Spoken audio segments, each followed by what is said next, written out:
والله أنا حزين يا أم عمر. من ايه بس يا اخوي؟ والله حبيت لي شخص.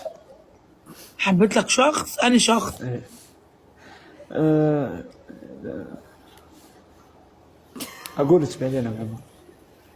طب ما تقول دلوقتي من بعدين مش كتير. دلوقتي من بعدين مش كتير. أم عمر شوية بس، يعني شوية. عشان ما تخرب الطبخة. طبخة؟ إيه. ايوه في محشي هون. الخطبة.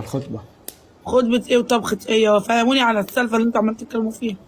السالفة بعدين يا أم عمر، لازم تعرفين السالفة الحين. خليك يا أبو عمر، الله انت مالك يوفقك. كده مش على بعضك كده؟ في ايه مالك في نهارك الازرق ده؟ ايه حكايتك كده؟ ما تتكلم وتتعيد كده، مالك انت صغير ولا ايه؟ لا ما في شيء يا أم عمر. ترى ايه؟ الله يجعلني مصري عدوك. ايش فيك يا جدع؟ ما في شيء يا أم عمر، والله مشتاقين لك. اللي مش على بعضك ومش على بعضك كده، مش على بعضك على مين يا بابا؟ على بعضك دي بقى صالح مش عندنا هنا.